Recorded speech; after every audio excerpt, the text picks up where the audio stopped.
The Thanksgiving Table, Chapter 1, The Whale Collection. The bell over the door at Crane's Hardware still had the same crack in its second note, the one that made it sound like it was clearing its throat before it rang. Nora Callahan pushed the door open, and the sound greeted her the way it had greeted her for 23 years. Inside was warmer than the street by a wide margin. The smell of metal, paint, and fresh-cut wood folded together into something Nora could have recognized blindfolded. Outside, late November had finally turned properly cold. The kind of cold that made people zip their jackets all the way to the chin and hurry between doorways instead of walking. The store was busier than she expected for a Tuesday morning. Two women stood near the paint counter, comparing swatches of white, arguing gently about which one would look right against a dining room they were repainting before family arrived. A man Nora didn't recognize was loading extension cords into a cart, the kind people bought when they were hanging lights they'd forgotten about until the last minute. Near the entrance, a boy of maybe 6 tugged at his mother's sleeve, pointing at a display of toy trucks that had no business being in a hardware store and had clearly been placed there anyway, right where children would see them. Harold Crane stood behind the counter, straightening a stack of next year's wall calendars. He looked up at the sound of the bell, and his face brightened at once, the unguarded brightness of someone genuinely glad to see a person walk in. "Nora Callahan," he said. "If I'm not mistaken, you have never once set foot in here before 10 in the morning." "I've got an errand." Nora crossed to the counter, smiling. "My grandfather needs a new hammer. The old one broke its handle last week, fixing the fence." Broke from use, or broke from doing it wrong? I think it was both. Near the register. The boy's negotiation reached a crescendo. He held up a small yellow dump truck with both hands, presenting it to his mother like evidence in a trial. His mother, a woman Nora vaguely recognized from the elementary school pickup line, crouched down to his level and said something too quiet to hear. The boy's face fell dramatically, the exact collapse of a child who has just learned that persistence does not always win. Harold watched the whole exchange with open amusement, one hand resting on the counter. "He's been building up to that for 10 minutes, he said to Nora, lowering his voice. "I timed it once. Kid's got real stamina." "Doesn't look like it's working today." "No, his mother's tougher than she looks. Comes in here every year around this time, buys exactly what's on her list, never a thing more. I respect that." He shook his head, still smiling, and came around the counter. "Come on, let's find you something that won't break on your grandfather twice." Harold led her toward the hand tool aisle in the back corner, past the plumbing fittings, past a rack of work gloves picked over from the holiday rush. The boy near the entrance was now negotiating loudly with his mother over one of the toy trucks. Harold glanced back at the sound and smiled without breaking stride. "That'll be Ronnie Hale's boy," he said. "3rd year running he's tried that same trick in my store. His mother knows it too. She just likes watching him try." "Does it ever work?" "Once, about 2 years ago. I felt sorry for the kid and knocked $1 off." Harold reached the tool wall and ran his hand along the hammers hanging in a neat row by size.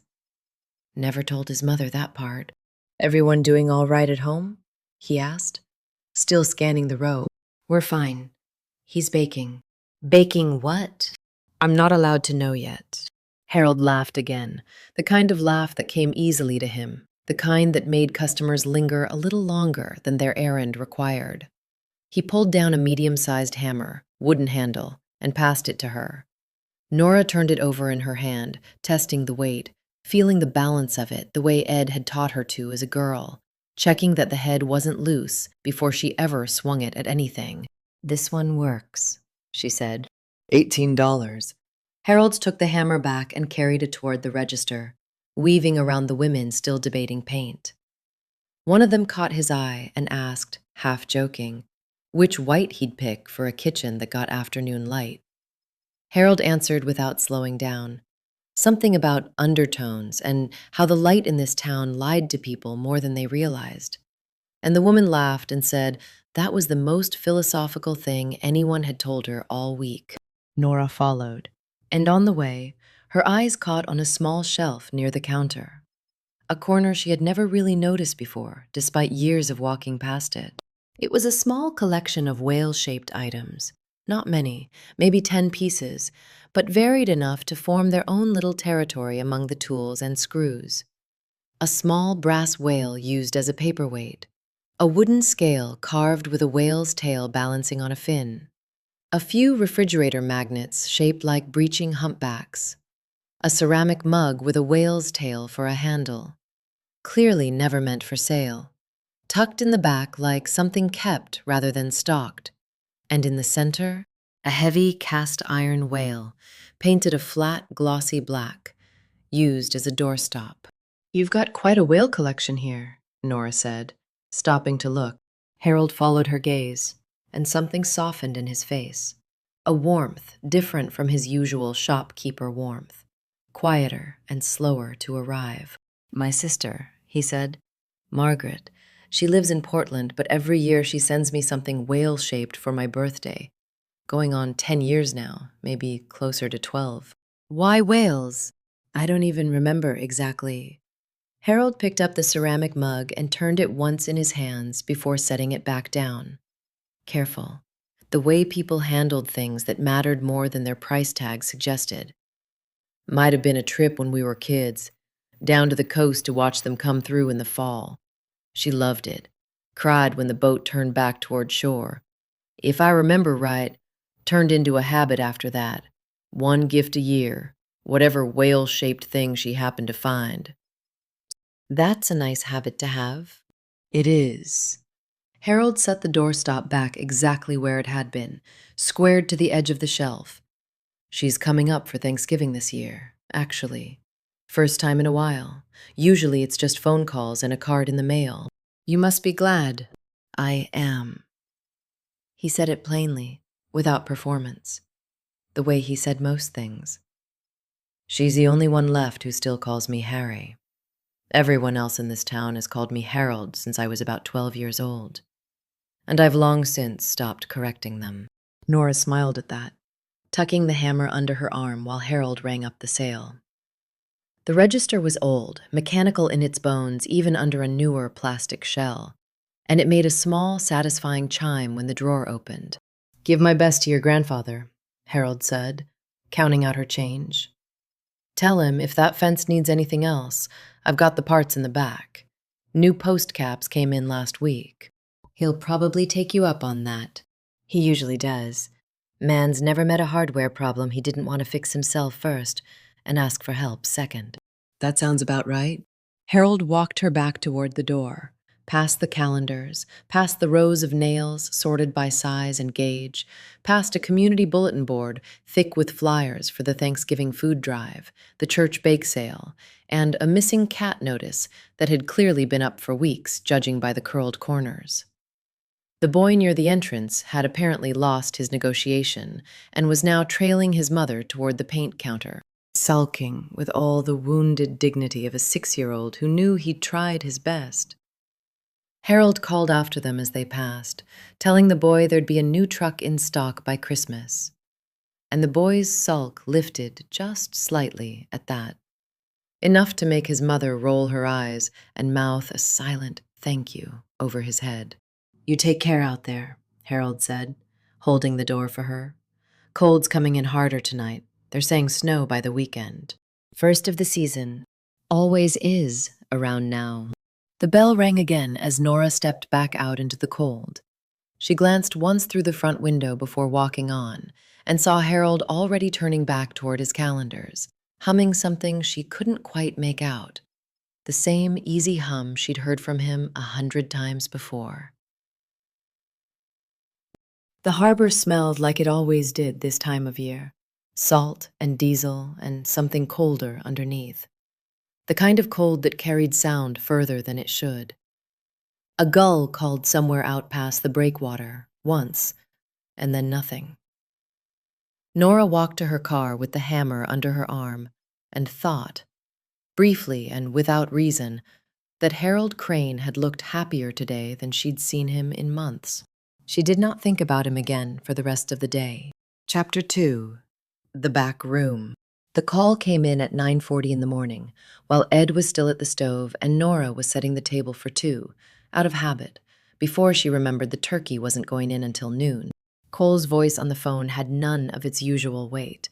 Cole never called on a holiday unless something was wrong, and Nora knew that before he said a word. Crane's Hardware, he said. Back room. You know the family.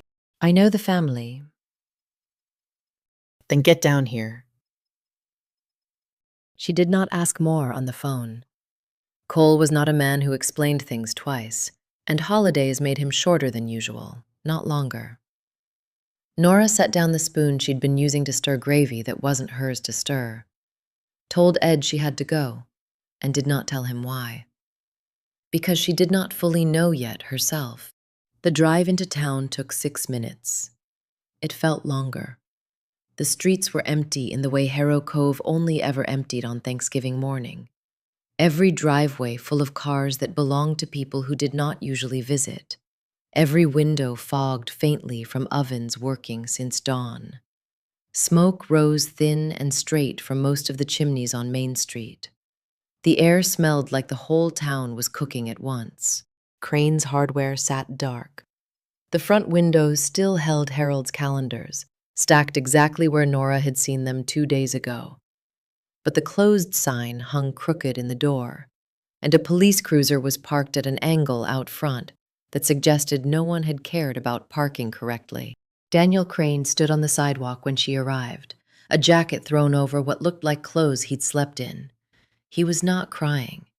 He had the stillness of someone who had already used up whatever reaction he had, sometime in the last half hour, and had nothing left to spend. He didn't come, Daniel said, before Nora had even reached him. For dinner. He always comes. I called twice, no answer, so I drove over. When did you get here? Maybe 20 minutes ago? Daniel's hands moved without purpose, patting his jacket pockets, finding nothing, patting them again. Back door was open, not open, just unlocked. He never leaves it unlocked. Cole appeared in the doorway of the shop, waving Nora forward. She left Daniel with the other officer already on scene, a young patrolman named Guthrie, who looked like he'd rather be anywhere else on a holiday morning, and followed Cole inside. The store was cold in a way that had nothing to do with the weather. No lights were on, the calendars, the paint counter, the whale collection near the register. All of it sat in the gray half-dark of a building that had been closed and empty since the night before. Nora's footsteps sounded too loud on the old wood floor. The back room was worse. Harold Crane sat slumped forward over his desk, the way a man slumps when something happens too fast for him to catch himself. His face was turned to one side, resting against a stack of invoices. Nora had seen death before, twice in her year on the job, but she had never seen someone she'd sold small talk to 2 days earlier. For a moment she stood in the doorway and did nothing, said nothing, let the fact of it settle before she made herself move. Cole did not rush her. He had been doing this 30 years and knew better than most that the first look at a scene cost something, even for people who had learned to hide the cost. She made herself look at the room instead of at him. The desk was ordinary, a ledger, closed, a mug, empty, a ring of old coffee dried at the bottom, a calendar on the wall, the kind Harold sold downstairs, turned to November. And on the floor, beside the desk, close enough to the chair that it must have fallen or been dropped there, lay a heavy cast-iron shape. Nora crouched down without touching it. A whale. Black. Glossy. The same weight and shape as the doorstop she'd noticed 2 days ago on the shelf near the register. That's from the shop floor, she said. Cole glanced down at her. You sure? I was in here Tuesday. He's got a little collection up front, whale-shaped things. His sister sends them. That's one of the pieces. Nora looked around the back room, taking in the shelves along the far wall. Boxes of inventory, a space heater, nothing that belonged to a doorstop's usual life. There was no clutter here that would call for one, no door that needed propping, no draft that needed blocking.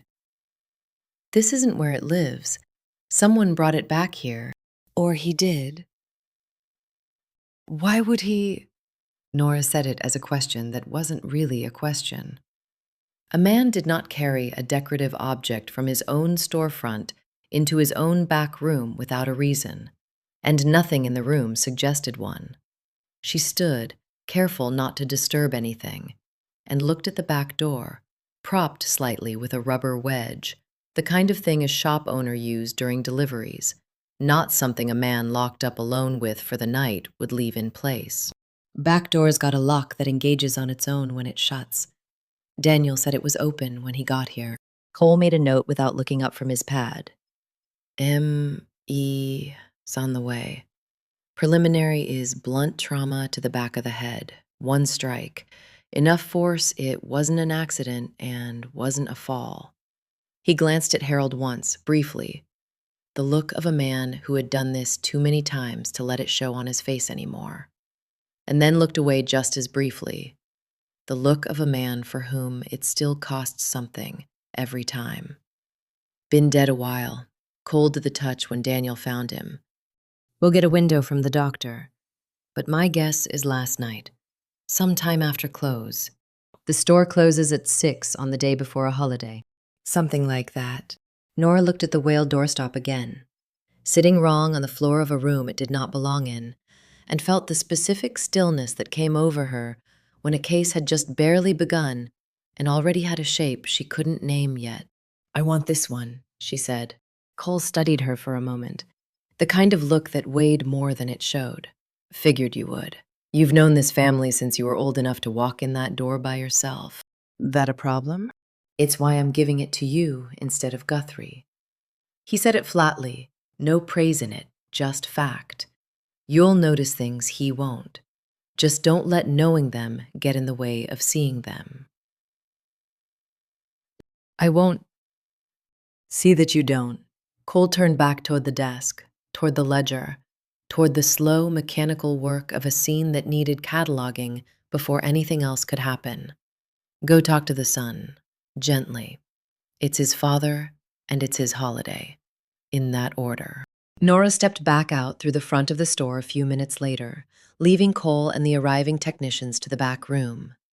Daniel was sitting now on the curb, Guthrie standing a careful distance away, with the awkward helplessness of a young officer who did not know what to do with someone else's grief.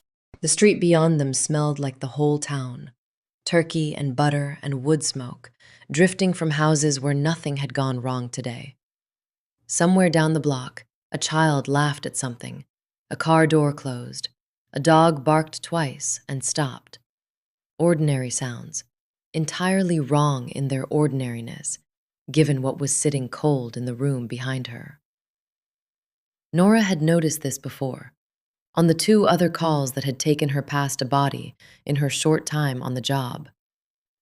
How the world outside a crime scene simply continued, indifferent, as if nothing in it had shifted at all. Nora crossed the sidewalk and crouched down in front of Daniel, bringing herself level with him instead of standing over him.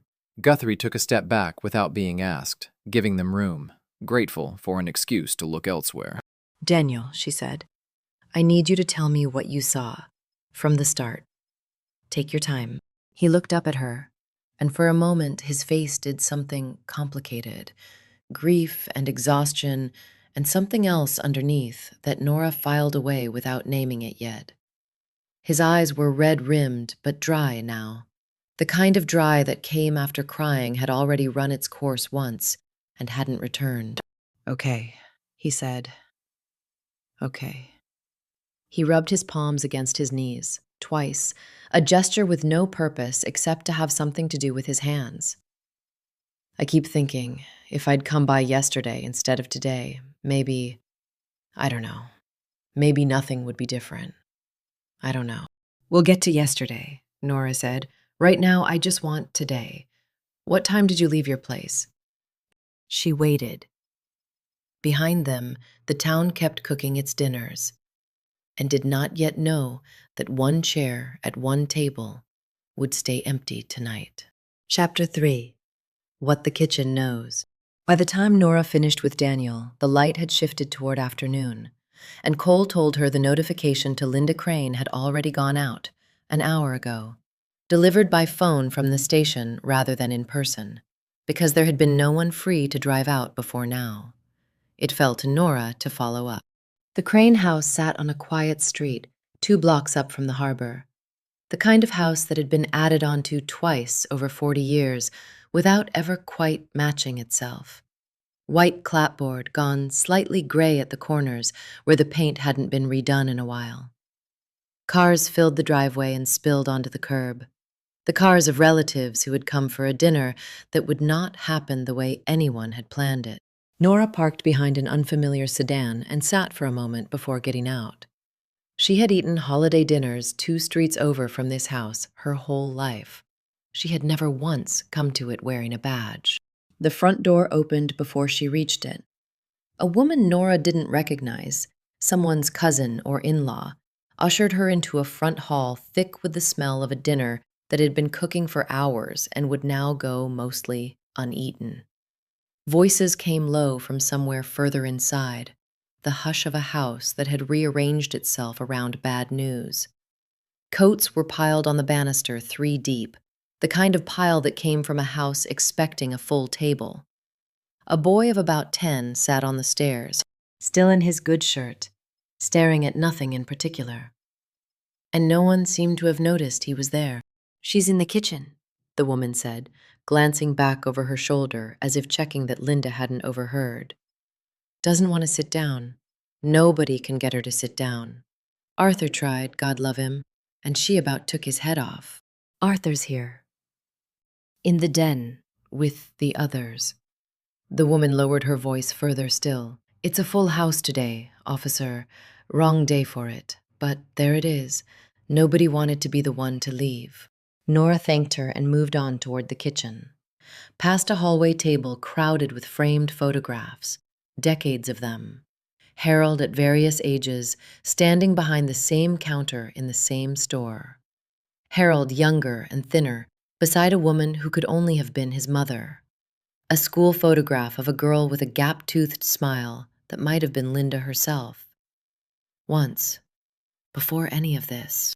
The kitchen was warm in the way kitchens got warm from an oven running since dawn, thick with the smell of sage and butter and turkey that had likely gone dry from sitting too long past its time. Steam had fogged the window over the sink, blurring the yard outside into a gray smear of bare trees. Linda Crane stood at the counter with her back half turned, doing something to a pot that did not need doing. She was a narrow woman, 62 according to the file Cole had read off before Nora left the station, with gray hair pulled back plainly and the kind of posture that came from a lifetime of not wanting to take up more room than necessary. "Mrs. Crane." Linda turned. Her eyes were red, the skin around them puffed and raw, in a way that spoke to more than an hour of crying. And her hands, when she set them flat on the counter, trembled slightly before she pressed them still. "You're Edmund's granddaughter," she said. "I remember you as a little girl. You used to come in for licorice, the black kind. Nobody else's grandchildren wanted the black kind." "Yes, ma'am." Nora kept her voice low, matching the hush of the house. "I'm sorry for your loss. I know this is a hard time to ask questions, but I need to, and I'll try to make it quick." "Of course." Linda pulled a dish towel off the oven handle and folded it, unfolded it, folded it again, the fabric passing through her hands without purpose. "Ask whatever you need." "When did you last speak to Harold?" "Last night. He called around 6, told me he was closing up and would be along soon." Linda's voice held steady through the sentence, then caught slightly at the end, a small break she covered by clearing her throat. "He never came." "Did that worry you when he didn't come home?" "I thought he'd stop by the shop again this morning before dinner. He does that sometimes, when there's inventory to check before a holiday." Linda set the towel down, finally, smoothing it flat against the counter edge. I should have called sooner. I don't know why I didn't call sooner. Nora paused a moment before continuing, letting the answer settle. Through the doorway behind Linda, she could see into the dining room, a table set for 12. Most of the chairs still pushed in, untouched.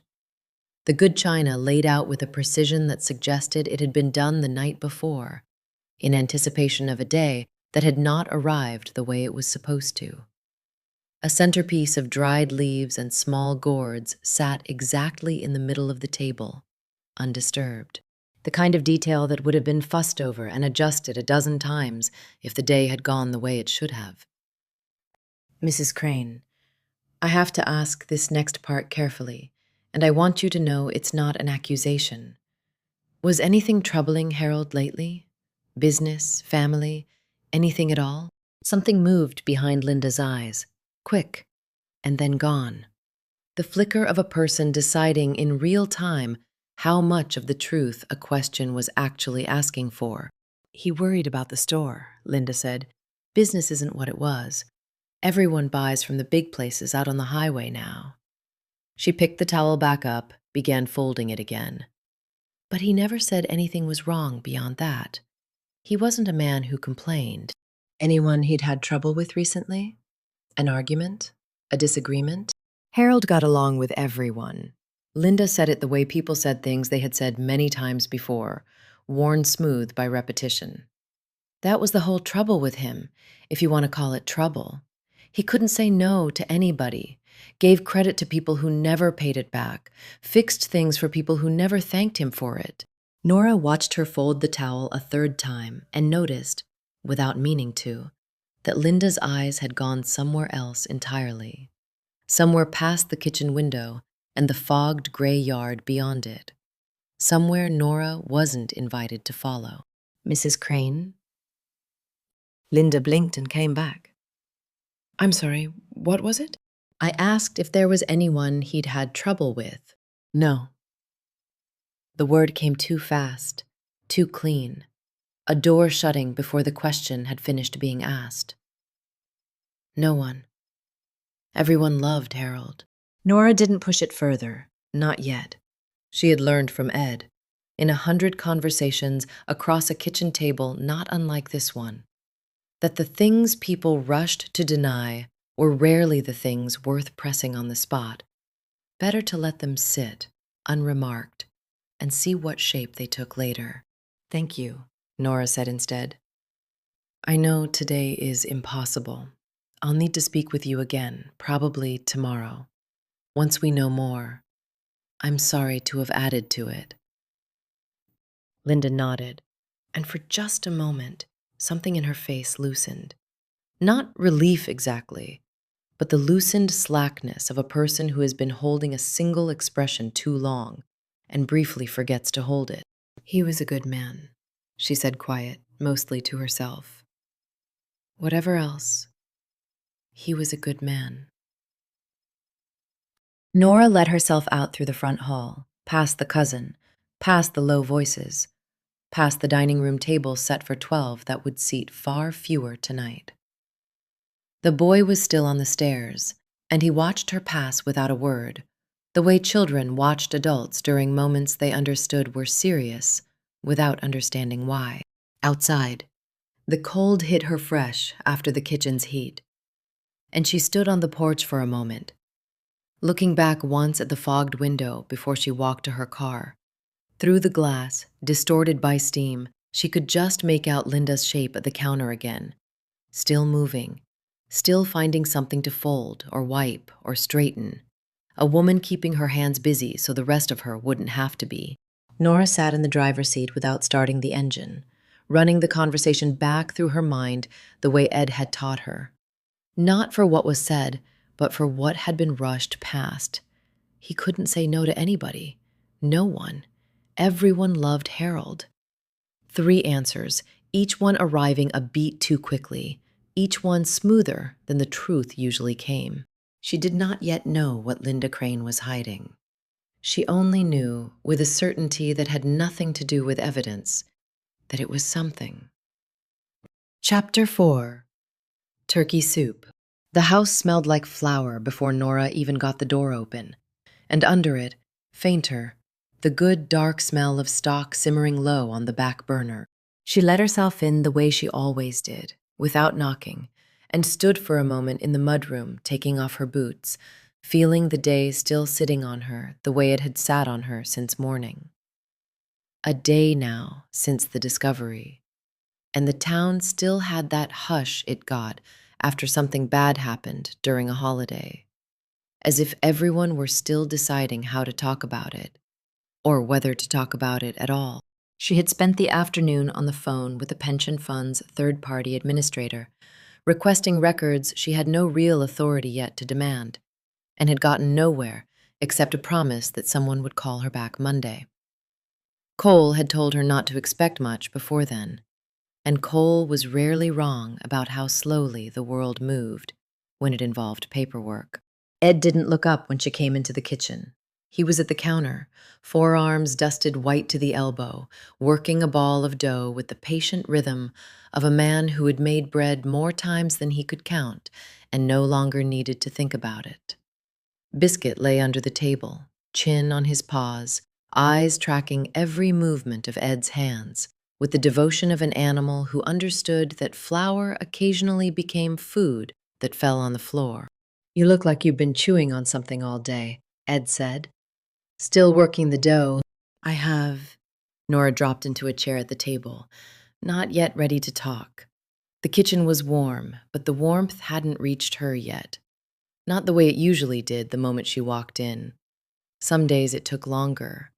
Ed seemed to know that without being told, and didn't push. He let a few minutes pass in silence, kneading, folding, kneading again, while the stock on the stove ticked softly against the pot. Eventually, he set the dough into a bowl, covered it with a towel, and set it near the warm edge of the stove to rise.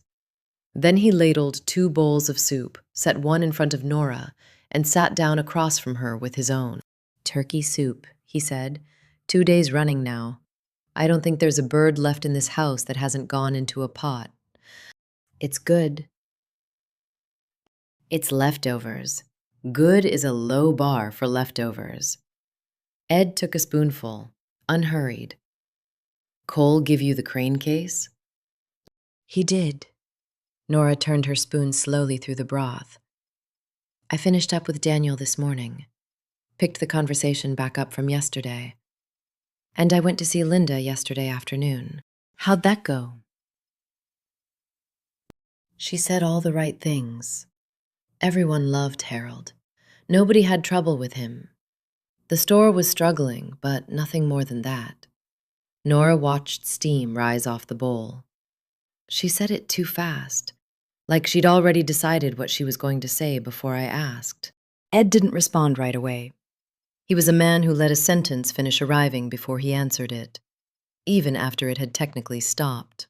"People do that," he said eventually, "when the truth is something they can't afford to say out loud, even to themselves." "That's what I thought." Nora ate a few spoonfuls in silence, letting the warmth of the kitchen finally start to work on her the way it always eventually did. Biscuit shifted under the table and rested his chin on her foot instead, a small, solid weight that asked for nothing. "Daniel was different," she added. "Not evasive, exactly, just wrung out. He found him, so I suppose that's fair enough, but there was something underneath it, some other thing he was carrying that had nothing to do with finding his father." She turned the spoon over once in her hand. "Couldn't tell you what. Just a feeling." "Grief does strange things to a face," Ed said. "Doesn't always look like grief." "No, it doesn't." "I asked the pension fund people for records today," she said. "Long shot. Harold's the bookkeeper of his own show, mostly, near as I can tell. But there's a fund tied to the store that's been managed separately for years.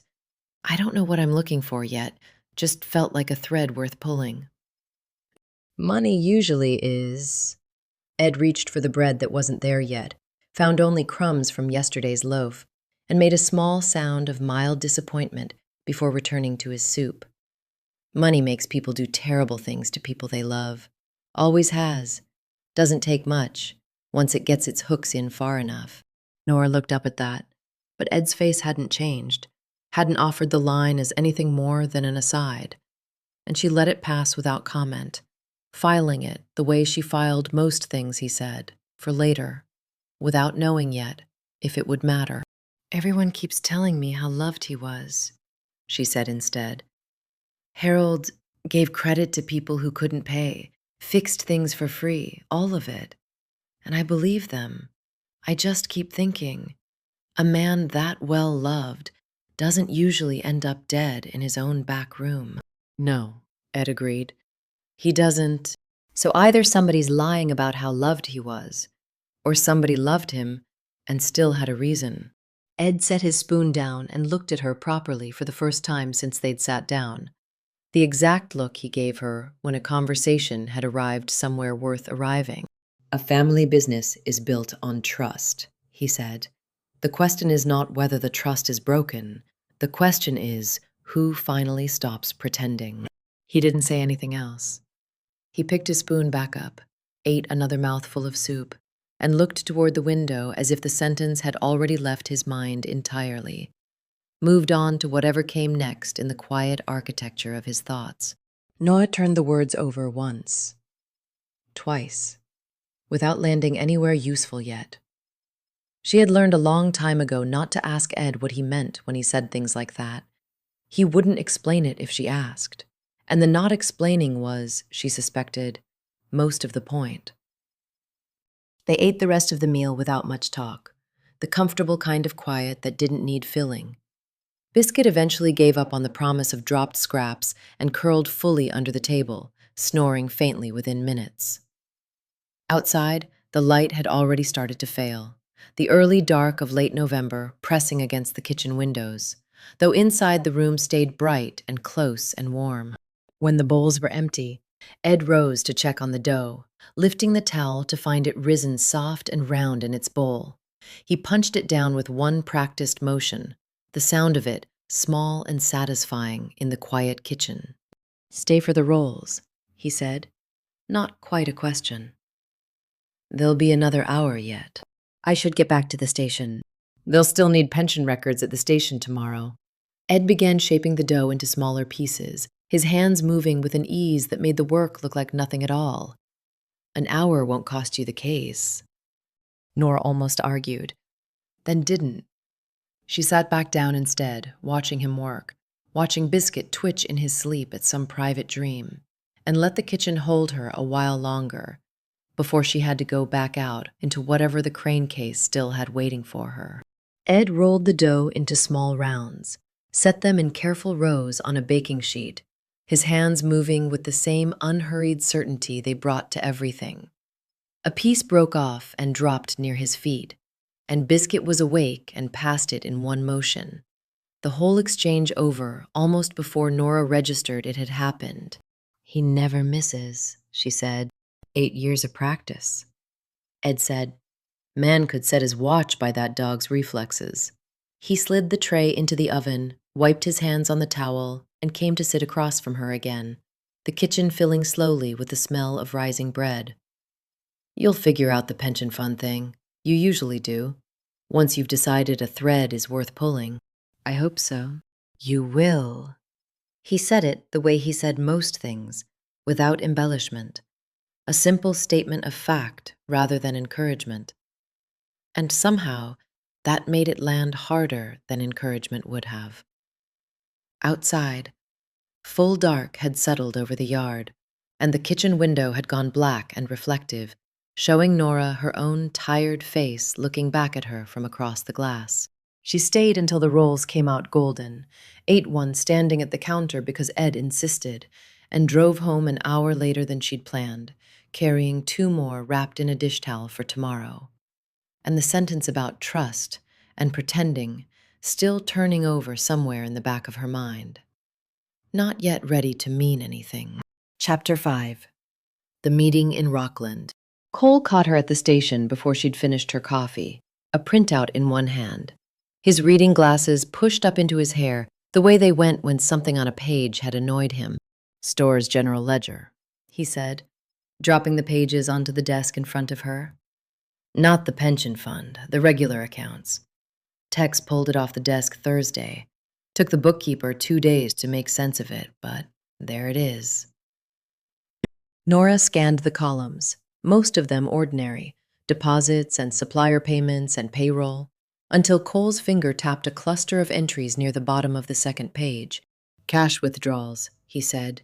"Small ones, mostly. Couple hundred here, couple hundred there, going back the better part of a year. All logged under petty cash, all authorized by the same employee code." Daniels. Cole pulled his glasses back down and looked at her over them. "Doesn't make him a killer. Makes him someone who needs to answer some questions he hasn't answered yet. You want me to bring him in? I want you to talk to him. Bringing him in tells the whole town by lunchtime that we like him for it. And we don't know that yet." Cole tapped the pages once more before turning back to his own desk. "Go careful. Whatever else he is, he's the one who found his father in that chair." The drive to Rockland took 20 minutes, the coast road running gray and empty beside a gray and empty sea. Gulls working low over the water in search of whatever the tide had left behind. Nora had made this drive before, for other reasons, and it always struck her the same way. How quickly Harrow Cove's particular hush gave way to a bigger town's ordinary noise. Traffic and storefronts, and people moving with purposes that had nothing to do with any of it. Daniel wasn't at the store, and he wasn't at his apartment when Nora tried there first. His girlfriend, opening the door in a bathrobe with the flat, tired patience of someone used to covering for him, told her he'd be at his Saturday meeting in Rockland, the one he never missed, not even this week. The meeting let out at 11, a scattering of people filing out of the basement of a church hall a block off the harbor, collars turned up against the cold. Most of them lingering in small clusters, the way people did after something that asked a lot of them. Daniel came out near the end, alone, and stopped hard when he saw Nora leaning against her car. "You're supposed to leave people alone after these," he said. "That's kind of the rule." "I'm not here about the meeting." Nora kept her voice even. "I need 10 minutes. We can do it here or at the station, whichever you'd rather explain to your girlfriend later." Daniel's jaw worked once, and then he nodded toward a diner across the street. The kind of place with a buzzing overhead light and a counter that had seen 40 years of exactly this sort of conversation. They took a booth near the back. The fluorescent tube above them flickered with a faint electrical hum. On, off, on. Just often enough to notice, never quite often enough to be fixed. Outside, cars passed on the wet street with a hiss that filled the silences between them. "Talk to me about the petty cash," Nora said. Once the waitress had come and gone with 2 coffees neither of them wanted, Daniel's hands, wrapped around his mug, went very still. "I don't know what you mean." "Cash withdrawals logged under your code, going back about a year, couple hundred at a time. Adds up to a lot of couple hundreds." Nora paused, giving the number room to sit between them. "I'm not trying to trap you, Daniel. I'm trying to understand what happened before someone else decides they already know." He stared at the coffee for a long moment, and something in his shoulders gave way. A collapse Nora recognized, the posture of a person who has been holding a weight so long they've forgotten what it feels like to set it down. "I owed money," he said finally. "Still do. Some of it. Cards, mostly. A book in Rockland who doesn't care much for excuses." His thumb traced the rim of the mug, around and around. "It started small. I told myself I'd put it back before anyone noticed. That's what everybody tells themselves, right up until they can't." "How much?" "All told, close to 20,000 over the year. Some from the store, some from other places I'd rather not get into." He glanced up at her quick, checking her face for judgment, and found something closer to patience instead. "My dad found out 3 weeks ago. Went over the books himself, the old-fashioned way, columns and a calculator, because that's how he trusted numbers more than any software. He knew inside a day. What did he say? He didn't yell. That was the worst part. Honestly, I think I could have taken yelling. Daniel's voice thinned out, cracked slightly at the edge. He just looked at me like he was seeing someone he didn't recognize wearing my face. Said he needed time to think about what he was going to do, whether he could still trust me around the business, whether he could still call me his son and mean the whole word. Did he threaten to disown you? Not in those words, but that's what he meant. Daniel wiped roughly at his eyes with the back of one hand, quick and embarrassed by it. I begged him, told him I was getting help, going to meetings, trying to actually fix it this time instead of just saying I would. He said he believed I wanted to. He wasn't sure that was the same thing as believing I would. When did you last talk to him? Before Wednesday night. Tuesday, briefly. He said we'd talk more after the holiday, once things had calmed down. Daniel's hands tightened around the mug. I thought that meant there was still a chance. That's what I told myself. Anyway, where were you Wednesday evening after the store closed? Here, this meeting. Actually, the evening one they run midweek, 6:30 to 8. You can ask anyone in that basement. Half of them know me by name at this point. He said it without defensiveness, the flat certainty of someone who had already run this fact through his own head 100 times since Thursday morning, checking it for holes and finding none. I drove straight home after. Didn't go anywhere near the store. Didn't talk to him again. Nora wrote it down. The meeting. The time. A name Daniel gave her for someone who could confirm it. A woman named Carol who ran the coffee urn most weeks and noticed who came and went. I didn't kill him, Daniel said.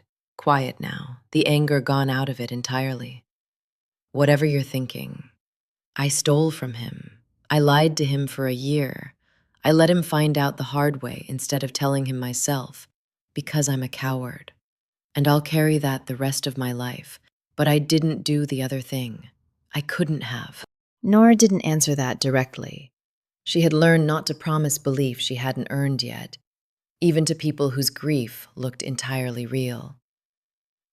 I'll check the meeting, she said instead. Thank you for being straight with me. Daniel nodded, staring back down into his coffee, and didn't look up again as Nora slid out of the booth and left him there, alone under the flickering light, with a debt to his father that money could no longer settle. She sat in her car a while before starting the engine, watching the diner window fog slightly at the edges from the warmth inside. Daniel still visible as a hunched shape in the back booth, unmoving. The coast road home would take 20 minutes, same as it always did, and she would spend most of it turning his account over against everything else she'd gathered so far, the way a person turned a key over looking for the lock it belonged to. $20,000 was a real number, and gambling debt was a real motive, the kind that made sense on paper in a way grief and love rarely did. But there had been nothing rehearsed in the way Daniel talked about his father. None of the too smooth certainty Linda had offered from behind her kitchen counter. His account had come out ragged and unwilling, the words of a man who hated every syllable of what he was admitting and said them anyway, because the alternative felt worse.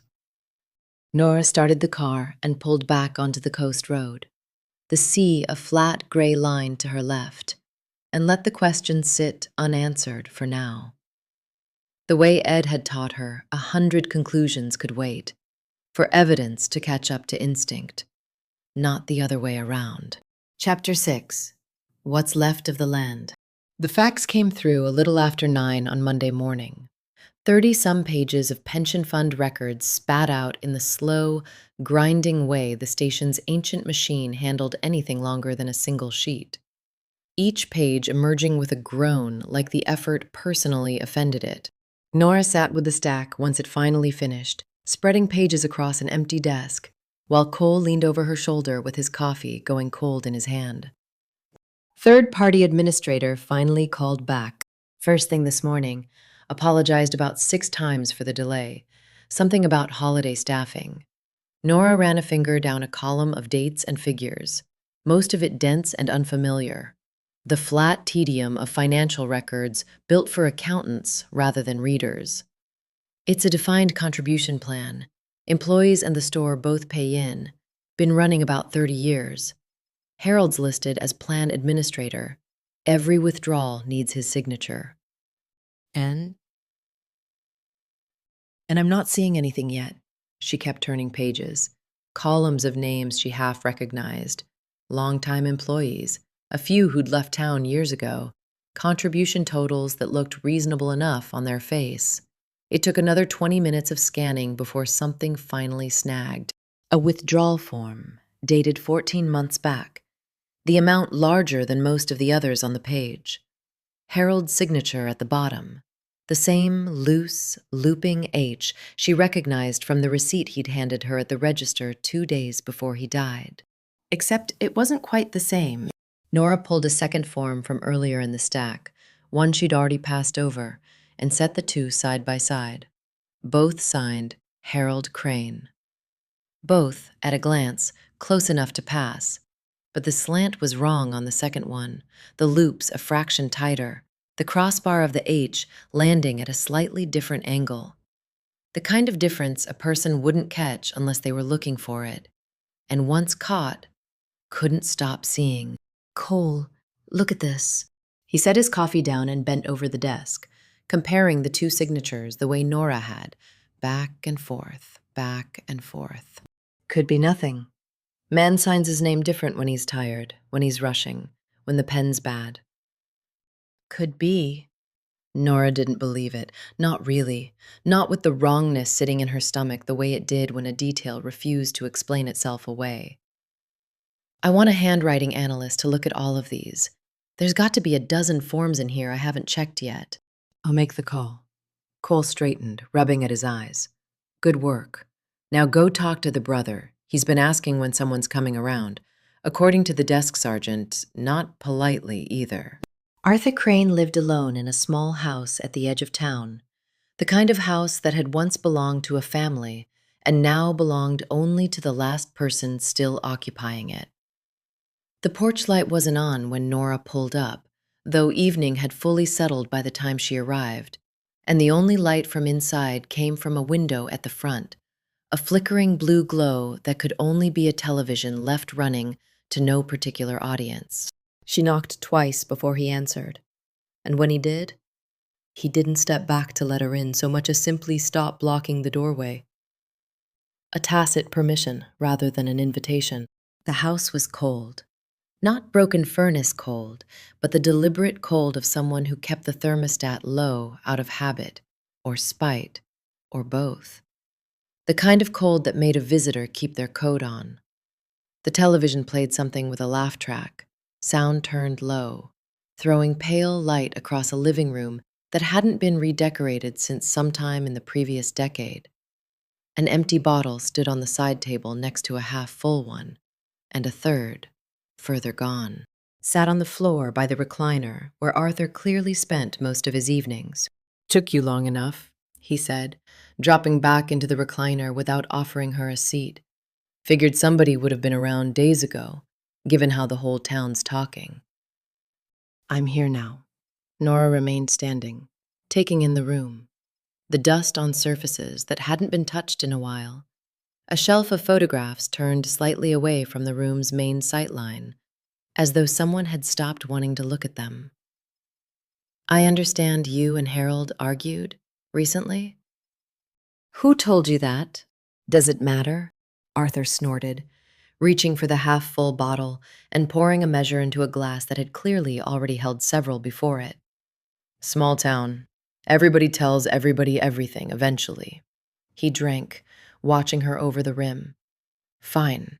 We argued. I wanted him to sell the store, the land under it.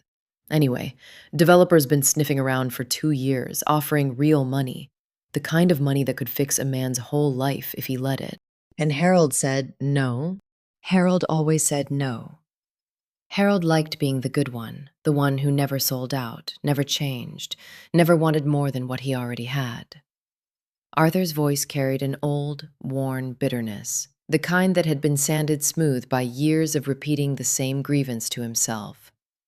Easy to be content when everybody in town thinks you hung the moon. Not so easy for the rest of us. You needed the money. I needed a lot of things Harold never had to worry about needing. Arthur drank again, longer this time. Doesn't mean I put a doorstop through my own brother's skull, if that's what you're circling around to. Where were you Wednesday evening? Here. He gestured at the recliner.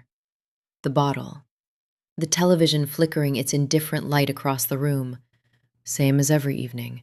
Same as tonight. If you hadn't shown up to interrupt it. Anyone who can confirm that. Arthur laughed, short and humorless. You're looking at a man who eats dinner alone, drinks alone, and falls asleep in this chair alone most nights of the week. No, officer, nobody can confirm it. Nobody's around to confirm anything I do anymore. Nora said nothing for a moment, watching him watch her, the blue light shifting across his face, with whatever was playing on the television he wasn't actually watching. You argued with him the day before he died, she said, about the land. And you can't account for where you were when he was killed. That what you came here to tell me? Or you got a question buried in there somewhere?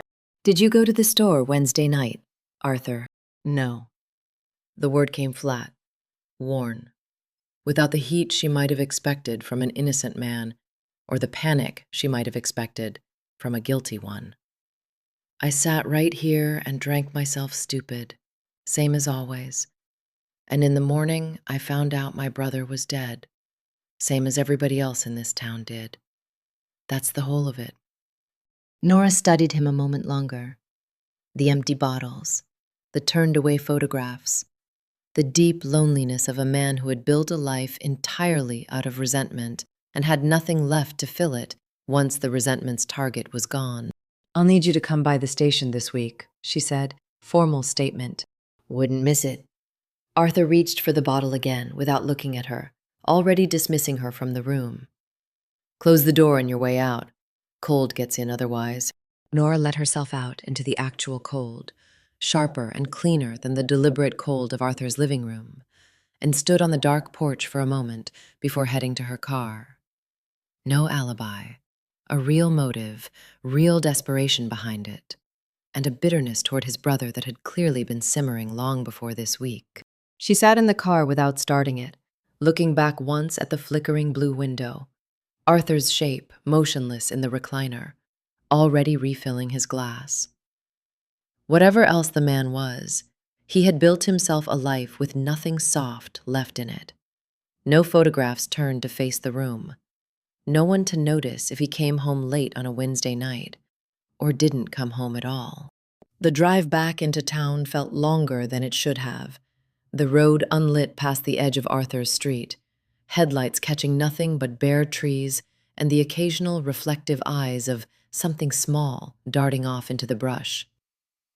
Nora ran the day back through in pieces, the way she'd learned to, the mismatched signature on the pension form, the loose angle of that second H. And now Arthur, sitting alone, with a motive sturdy enough to hold weight, and an alibi with nothing underneath it at all. Two threads, she thought, pulling in different directions, and no way yet to know if they led to the same place or two entirely separate ones. Cole would want an answer by the end of the week. She didn't have one yet, only a case that had finally stopped feeling shapeless and started feeling, instead, like it had too many shapes at once. For the first time since Thursday morning, the case felt close to something. She just wasn't yet sure it was close to the right thing. Chapter 7. Tomorrow. The police tape was gone from the back door by Tuesday afternoon. It was taken down that morning once the technicians finished their final pass, and Nora let herself into the store alone, using the key Cole had signed out to her for one last look before the family took possession of the space again. The front of the store still smelled faintly of the place it had always been: sawdust and paint and old metal. Though someone had turned off the heat days ago and the cold had settled into everything, into the shelves, into the register, into the little collection of whale-shaped items still sitting exactly where Harold had left them, minus the one piece bagged and logged as evidence. Nora walked past the register slowly, past the calendars still stacked for a year Harold would never see, and back toward the room she'd come to look at one last time. The back room felt different, empty. The desk had been cleared of everything the investigation needed, dusted gray in places where prints had been lifted, but otherwise, it looked almost exactly as it had that first cold morning.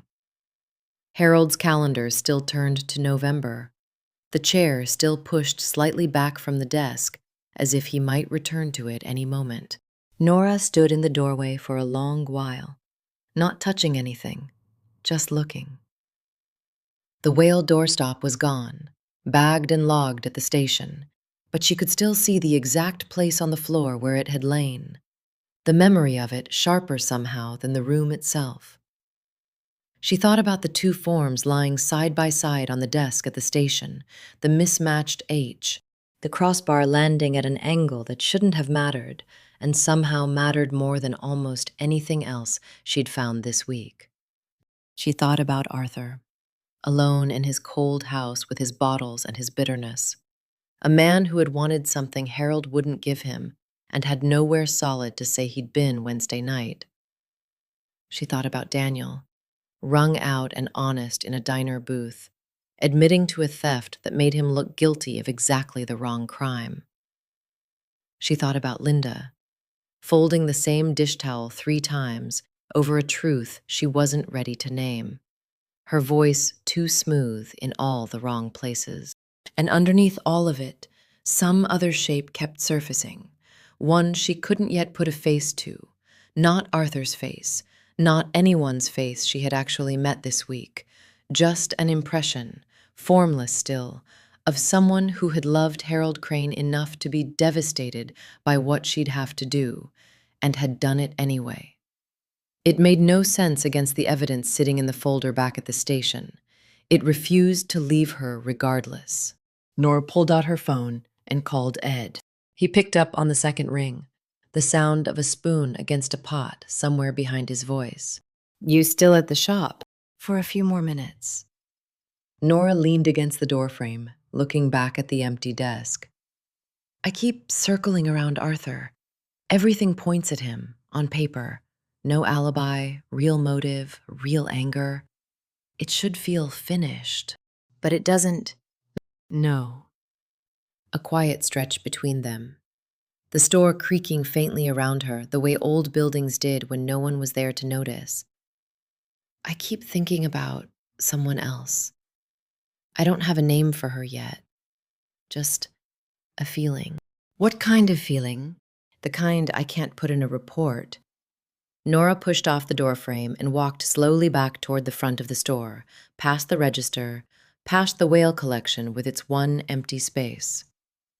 Arthur's angry, bitter, mean, drinking himself into a chair every night. That's a man who's been unhappy a long time. But whoever did this didn't do it out of years of slow bitterness. It felt closer than that, sadder than that. Sadder how? Like somebody who ran out of road all at once, not somebody who'd been building toward it for years.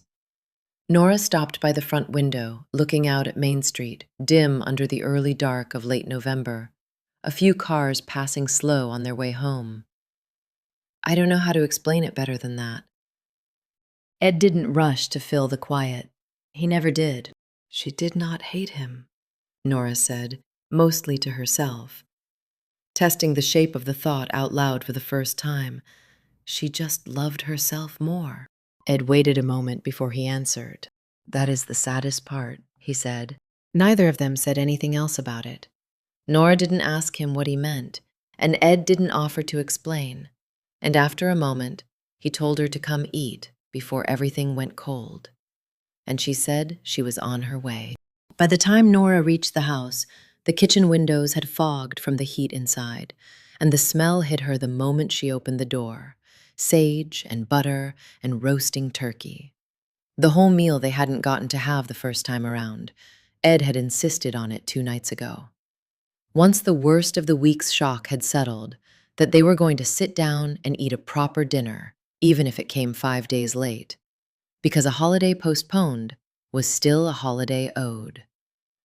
Biscuit was already stationed under the table, chin on his paws, nose working the air with steady, hopeful concentration. Nora dropped her coat over a chair and picked up the wooden spoon from beside the stove, stirring the gravy Ed had left simmering while he checked the bird. 10 more minutes, Ed said, straightening from the oven, the heat flushing his face. Set the good plates. We're doing this right. Feels strange, doing Thanksgiving on a Tuesday.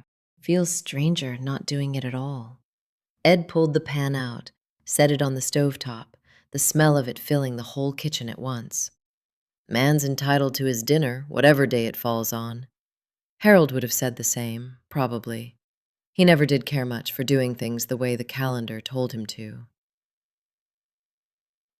Nora almost smiled at that. Stirring the gravy a slow circle, watching Biscuit's ears twitch at every small sound from the counter. The kitchen had the warmth it always had this time of year, steam on the windows, the oven still ticking as it cooled.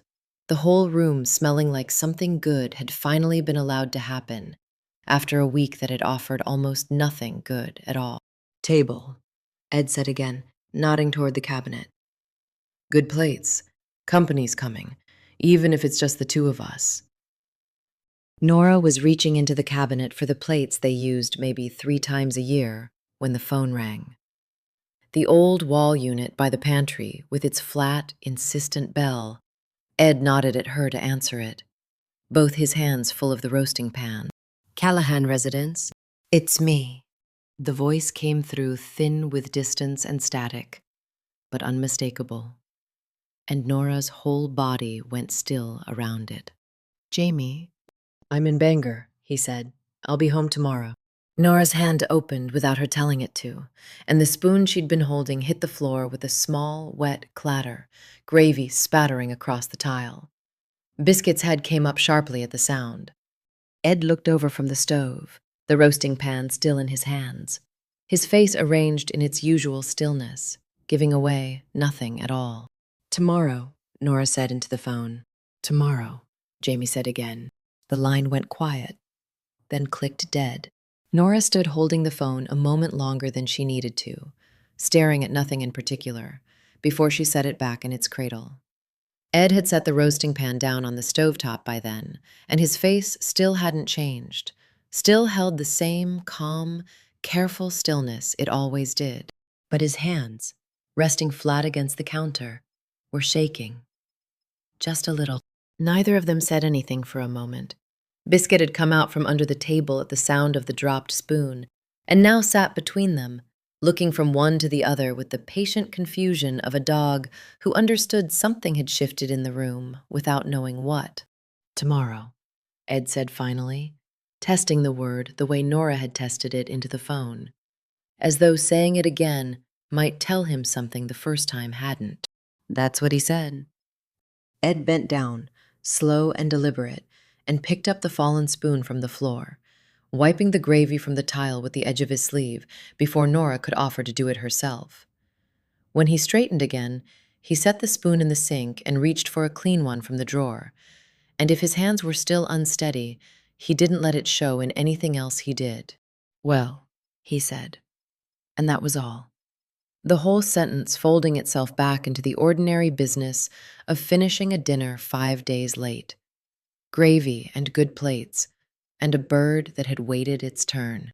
Nora set the table in silence, the good china cool and unfamiliar in her hands, and did not ask him anything more about Jamie, and Ed did not offer anything more to ask. They ate a little while later, the two of them, at a table meant for more than two. The empty chairs around it saying nothing, and somehow saying everything at once. And outside the kitchen window, the last of the daylight failed entirely into the deep dark that belonged only to the very end of November. Chapter 8. The Last Call. The handwriting analyst's report was waiting on Nora's desk Wednesday morning. A single page clipped to a stack of photocopies. The kind of document that managed to look unremarkable while containing something that would reorganize an entire week's worth of thinking. She read the summary twice before it fully landed. Outside her window, the harbor sat gray and still under a sky that hadn't decided yet whether it wanted to snow. And the station around her carried the low, unhurried business of a Wednesday morning. Phones ringing occasionally, someone's radio murmuring from the front desk. The examiner had compared the question signatures against 3 exemplars pulled from Harold Crane's personal files. Correspondence kept in a drawer at the store, most of it birthday cards spanning better than a decade. Nora recognized the description before she even reached the conclusion. The specific detail of it landing somewhere just beneath her ribs. Birthday cards. The same collection Harold had mentioned to her himself, standing by the register 2 days before he died. The whale-shaped gifts that arrived every year without fail. All 3 exemplars carried the same handwriting. All 3 had been signed the same way, in the same careful, slightly formal hand. Margaret Crane. Nora sat with that for a long moment, the fluorescent light overhead humming faintly, the way it always did in the station's back office. Before she got up and found Cole at his desk. "It's her," she said, setting the report in front of him. "The signature on at least 4 withdrawal forms isn't Harold's. It's his sister's." Cole read it over, slower than Nora had, with the thoroughness of a man who didn't trust a conclusion until he'd checked it against every possible hole first. "Sister," he said finally. "The one from Portland. The one who was supposedly coming up for Thanksgiving." Nora pulled a chair around and sat, the weight of it settling into her stomach the way real breaks in a case always did. Half satisfaction, half something heavier. Harold mentioned her to me himself, days before he died. Said she was the only one who still called him Harry. That doesn't make her a killer. It makes her someone who's been stealing from a pension fund for years, which is its own kind of trouble, but it's not the same trouble. "I know," Nora tapped the page, "but it means she had a reason to be afraid of him. If Harold found this, if he confronted her about it, that's a motive that doesn't need years of bitterness behind it. That's a motive that shows up all at once, the week it gets discovered." Cole leaned back, considering. Pull his phone records. If she called him, if she visited, I want a timeline before we go anywhere near an accusation. The phone records took less time to arrive than Nora expected, faxed over from the carrier by early afternoon. Another stack of dense gray printouts that took real patience to read. She worked backward from the night of the murder, scanning calls in and out, most of them ordinary, suppliers, Linda, a number that turned out to belong to Daniel. She read through the whole of Wednesday twice, and then a third time, forcing herself not to skim. The way Ed had always told her the thing that mattered was usually sitting in the part a tired reader was most tempted to rush past. And then, near the bottom of Wednesday's entries, a call that stopped her cold. An incoming call, 6:11 in the evening, from a Portland number, 8 minutes long. The last call Harold Crane ever received. Nora looked up the number against the family contact sheet Cole had compiled during intake. It matched. Margaret. The store had closed at 6. The call came in 11 minutes later. While Harold would have still been in the back room, finishing up whatever last things a man finished up before a holiday. 8 minutes was long enough for more than a happy Thanksgiving. 8 minutes was long enough for an argument, a confession, an accusation. Any number of conversations that ended badly enough to bring someone driving up the coast afterward. Nora sat with the printout a while, feeling the shape of the case shift again beneath her. The same unsettled sensation she'd had circling Arthur's cold living room. Except now, it had somewhere real to land. She checked the drive time from Portland to Harrow Cove against a map pinned to the corkboard behind her desk. A little over 2 hours, door to door, on a quiet holiday evening with no traffic to slow anyone down. She dialed the number herself, straight from the desk phone, before she'd fully decided to. It rang 4 times before someone picked up. Hello. The voice was warm, unhurried. The kind of voice that belonged to someone entirely at ease with whoever might be calling. Margaret Crane. Speaking. A small pause. Polite rather than wary. I'm sorry, who's calling? My name is Nora Callahan. I'm with the Harrow Cove Police Department. I'm working on the investigation into your brother's death. Of course. Margaret's voice didn't waver, didn't catch, didn't do any of the small, involuntary things Nora had learned to listen for over the past week. Terrible thing, just terrible. Harold was the best of us, you know. Everyone always said so. I understand you spoke with him the evening before he died. I did. I called to wish him a happy Thanksgiving, since I wasn't going to make it up after all. Something came up at the last minute, and I felt just awful about it, especially now, given everything. A soft exhale, almost a sigh, pitched exactly right for grief. We talked for a few minutes. He sounded fine. Tired, maybe. The way he always got that time of year, but fine. What did you talk about? Oh, nothing in particular. Family things, the holiday. I told him I'd try to come up for Christmas instead. Make it up to him. Margaret's tone stayed level throughout, smooth and pleasant and entirely composed. The voice of a woman discussing a minor scheduling inconvenience, rather than the last conversation she'd had with a murdered brother. I keep thinking, if I'd just come up like I was supposed to, maybe none of this would have happened. Isn't that a terrible thing to carry? Nora wrote down the words as Margaret said them, watching the shape of the sentences more than their content. The practiced smoothness of someone who had perhaps said this exact set of lines to more than one person already this week.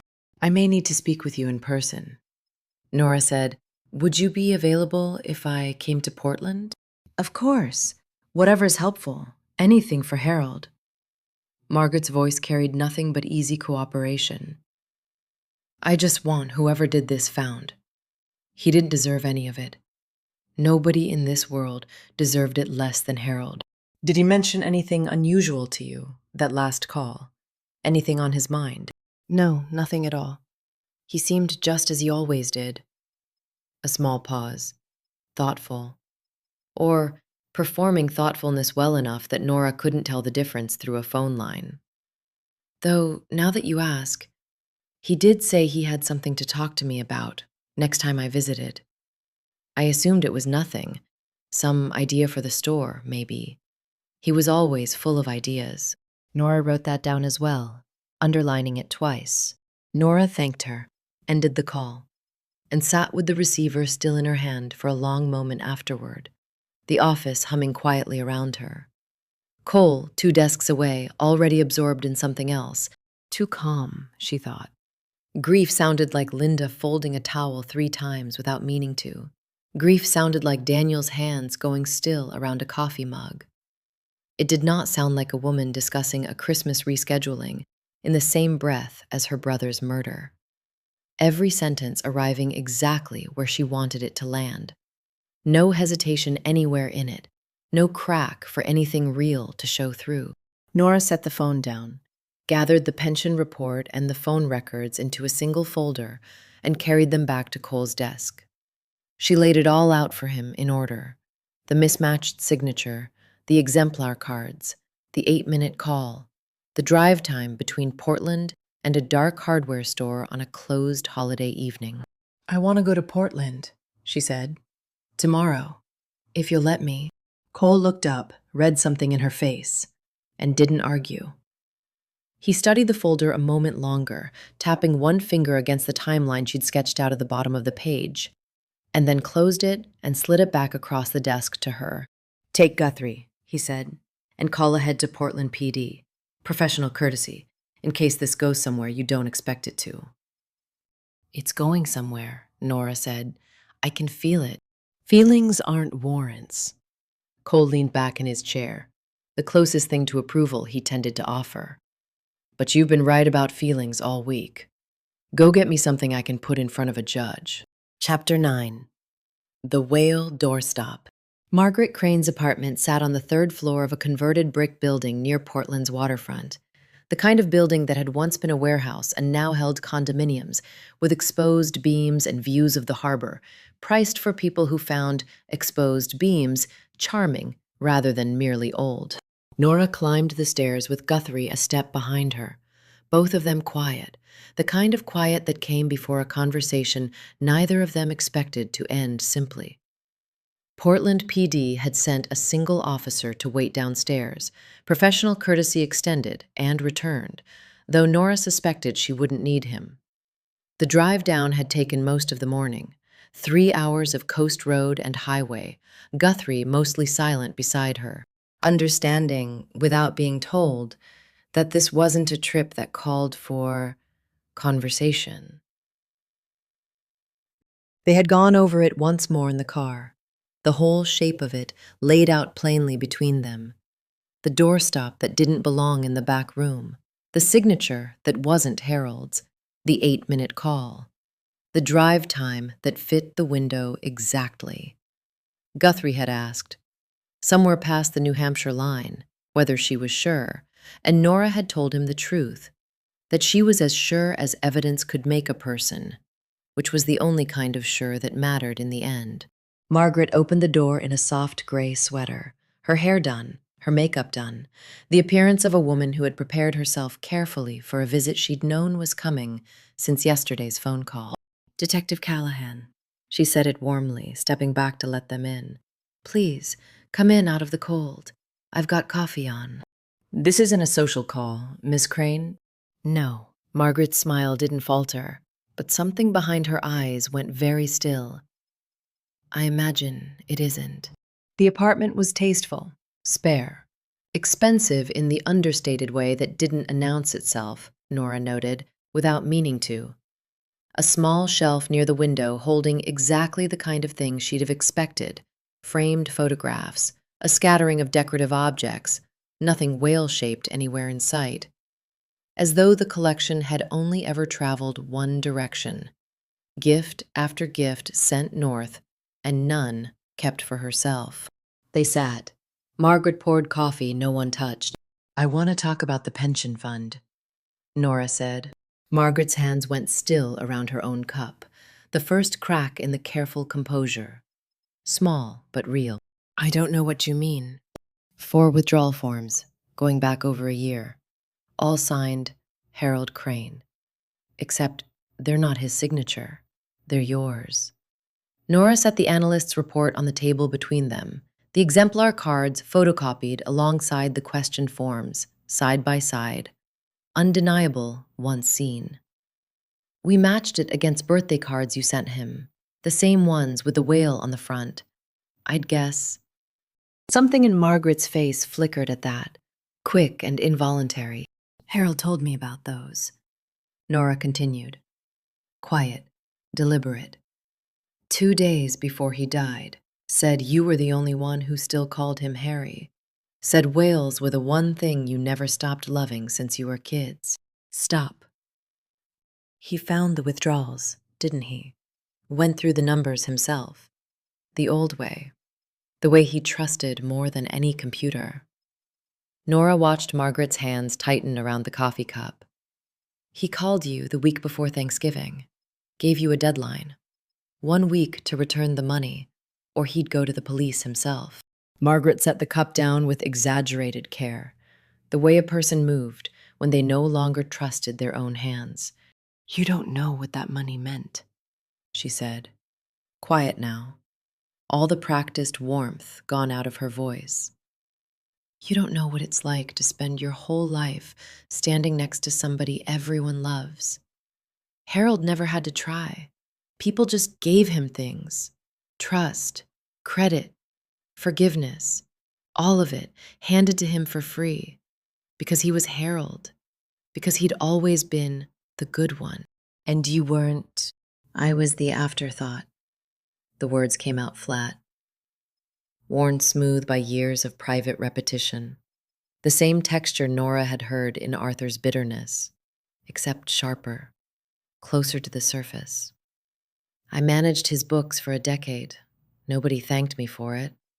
Nobody sent me anything for my birthday except whatever was on sale that year. So I took a little, just a little at first. It was supposed to go back, but it didn't. Gambling, bad investments, a husband who thought we had more than we did. Margaret's composure had fully given way now, her voice thinning, the careful woman from the phone call entirely gone. By the time Harold found it, there was nothing left to give back. I had exactly 1 week to become someone with $60,000 I did not have. So you drove up? I drove up. Margaret's eyes went to the window, to the gray harbor beyond it, anywhere but Nora's face. I told him I wanted to talk. We went to the back room, the way we always did when something needed saying that shouldn't be said in front of customers. I saw the doorstop on the shelf on my way in. I don't even remember picking it up. I remember the sound more than I remember deciding to make it. The room went very quiet. He didn't even see it coming, Margaret said. And for the first time, something that might have been real grief broke through, thin and sudden, quickly swallowed back down.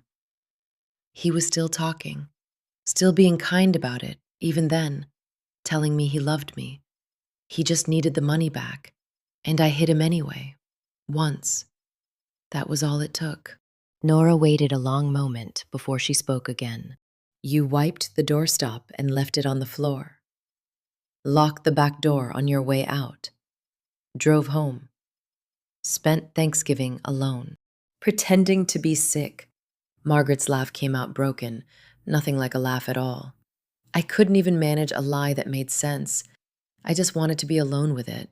Guthrie moved forward at Nora's nod, reciting the words that needed reciting, and Margaret stood for them without resistance, her composure gone entirely now, replaced by something hollowed out and tired, a woman who had spent a lifetime performing being loved and had run out, at last, of anywhere left to perform it. The drive back to Harrow Cove took 3 hours in the gathering dark, and Nora spent most of it saying nothing at all, watching the coast slide by gray and familiar, thinking about Linda's dish towel and Daniel's coffee mug and Arthur's flickering television. 3 people who would wake up tomorrow lighter than they had in a week, for reasons that had nothing to do with anything they'd done. Cole called somewhere past the state line, once word had reached the station, and Nora put him on speaker so Guthrie could hear it too. Linda knows, Cole said. Told her myself. She didn't say much, just asked if it was quick, whether he suffered. I told her it likely wasn't more than a moment. A pause, the sound of him shifting something on his desk. Daniel came by, once he heard. Wanted to know if this meant he was in the clear. Told him the theft charges are still very much his to answer for, but no, he's not looking at anything worse than that. And Arthur. Arthur laughed when I told him. Actual laughing, not the bitter kind. Said something about how he'd spent a week assuming everyone in town already believed it was him anyway, so he might as well get used to being wrong about people underestimating him. Cole's voice carried the weariness of a long case finally closing. Good work, Callahan. Go home. Sleep. I'll have the paperwork ready when you're back. By the time she reached Ed's house, snow had finally started to fall. The first of the season, exactly as forecast, drifting soft and silent past the porch light. Ed met her at the door with a look that asked the question before she had to answer it. It's done, Nora said. He nodded, stepped back to let her in, and didn't ask for details. Not tonight. The kitchen was warm, the way it always was. Biscuit already lifting his head from his spot by the stove at the sound of her voice, tail thumping twice against the floor before he settled again. Ed put the kettle on without being asked, and Nora sat down at the table that had, for 1 week, felt like it belonged to a case instead of to her own life, and let herself, finally, feel only tired instead of anything else. "You did right by him," Ed said, setting 2 cups down, sitting across from her the way he had every evening this past week. "Harold, I mean, whatever else this cost you, you found who took him. Doesn't feel like much of a win." She was his sister. "No," Ed agreed. "It rarely does. When it's someone that close, that's the whole trouble with families. The people who could hurt you worst are always the ones standing closest." He wrapped his hands around his own cup, steam rising between them. "Doesn't make what you did any less right." "Jamie gets in tomorrow," Ed added after a moment. "Actual tomorrow. This time. No more Bangors in between." "I know." Nora looked toward the window, where the snow had thickened, catching the porch light and turning it soft and gold against the dark. "I keep waiting for it to feel real." "It will. Give it a day." Ed reached over and refilled her cup, though it wasn't yet empty. The small, unnecessary kindness of a man who didn't know how else to say the things he meant. Some things take a little longer to believe than others. Outside, the snow kept falling, quiet and steady, covering the harbor, the closed hardware store, the whole sleeping town, in the kind of hush that had nothing to do with grief at all, and everything, instead, to do with the ordinary business of a season simply, finally, arriving.